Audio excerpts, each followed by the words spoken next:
there has been an attempt to develop a similar grading scale like TLIX for thoracolumbar injuries in the setting of subaxial cervical spine injuries, and it's called SLIC, and SLIC, SLIC grading scale.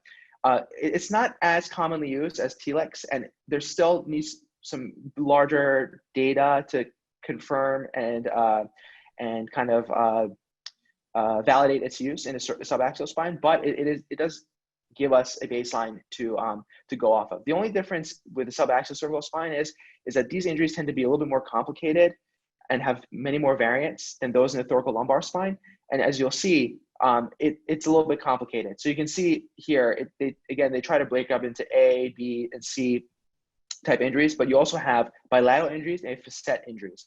And what's interesting is these type of facet injuries can also be pretty unstable, even though it's F1 or F2 or F3. These all may require some sort of surgical intervention, versus some of these, like wedge compression fractures, may require surgical intervention. Split fractures may require surgical intervention. It's not as well defined as the TLIX criteria.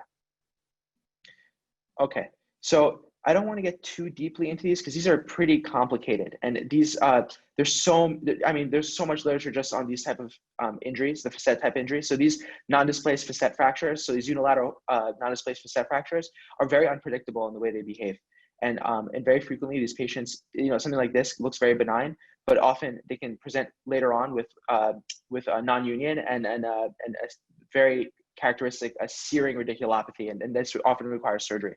So it's these non-displaced facet fractures can often require surgery. Now, when you have a displaced facet fracture, obviously requires surgery, but these, not all the time, these don't require surgery. Floating lateral masses are a specific subtype of facet fractures that are unstable and require surgery. So you can see that it involves the transverse foramen, involves the pedicle, involves the facet. And that's the type F3. This is a very, as it's mentioned here, it's a very unstable type of fracture. This requires surgery. And then F4 is a perched or dislocated facet. These will always require surgery as well too. You can see this is the facet joint has essentially jumped over the lateral mass. And then I don't think there's really too much to get into here, other than for these kind of patients, you have for a patient with ankylosing spondylitis or DISH, where they have a very rigid spine, as you can see, or it's called a bamboo spine. I mean, just imagine this type of fracture is like taking a pencil and snapping it in half. It's completely unstable. It's a 3-column injury, and they often require very large segment fusion, especially if they have usually have concurrent injuries. So this guy had a fracture in his cervical spine, he had a fracture in his thoracic spine, and he basically needed like a C2 to probably, I don't know, like an L2 or something, some sort of big, maybe not L2, but like C2 to probably like T10 or something, some sort of big, large segment thoracolumbar fusion or cervical thoracic fusion.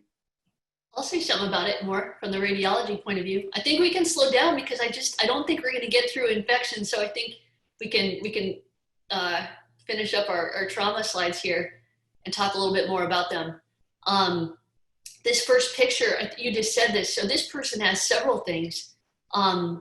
They have DISH, which is flowing anterior osteophytes, if you can point to those with your mouse, Rasouli. Yes. So that's one thing. And people can have that by itself, 3 or 4 levels of flowing ventral or ventrolateral osteophytes. This person also has ossification of the posterior longitudinal ligament, which can go with DISH or can exist by itself, more common in Asian populations. But you can see, and I'm sorry if you said this, I missed it if you said it, but you can see how that narrows the spinal canal. I told you that your spinal cord should have CSF in front and back. If this had an MRI, you would see that there's probably no CSF in front or back because their osseous canal is so narrow from that OPLL. So that's very dangerous. The most minor injury can give them cord injury because they don't have any space for that cord to move. And then did you mention they have that fracture? So this is an ankylosing disorder, and they have that fracture right under the superior end plate of 2, 3, 4, 5, of 6. So that was a hyperextension injury caused by the altered biomechanics of their whole spine being fused, not by surgery, but by what? Nature, by biology, whatever. They are fused because of their bone forming processes. So very dangerous for them in everyday life. Minor trauma can cause major injuries. Yes. And then the next one, I think you said ankylosing spondylitis, another case. These are all different cases, every slide pretty much, but it looks like all the rest. So now everybody watching should know what this looks like now, because you've seen about 10 different cases of this. But again, disruption. So you can see they have that flowing ossification of the anterior longitudinal ligament. Even on CT, you can see there's a problem because there's a disruption that should be calcified all the way up, but there's a gap there. So they've broken that. And then you look very, very carefully, and there is a fracture under the end plate.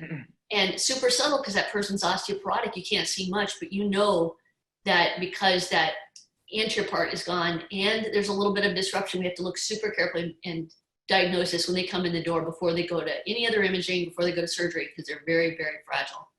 And then you talked about the long constructs needed to fix them because they are osteoporotic. They've got altered biomechanics. And yeah, so that is one of the modifiers. And again, even if you don't use this system, you said, Rasouli, you said this needs further work and validation. But for me, when I teach my people about this, it's just how to describe, because having these descriptors, naming the different modifiers like we have here, the ligamentous injury, the disc herniation, the metabolic bone disease, the ossification or vertebral artery abnormality, this teaches us in radiology what we need to look for and put in our reports for you, because this is the information you need. Even if you don't give an SLIC score, you need to know that stuff regardless to have good treatment of that patient. So I like to, even though it's not well validated or it's not completely validated, wherever, I still like to teach it for that reason from our end for descriptive purposes.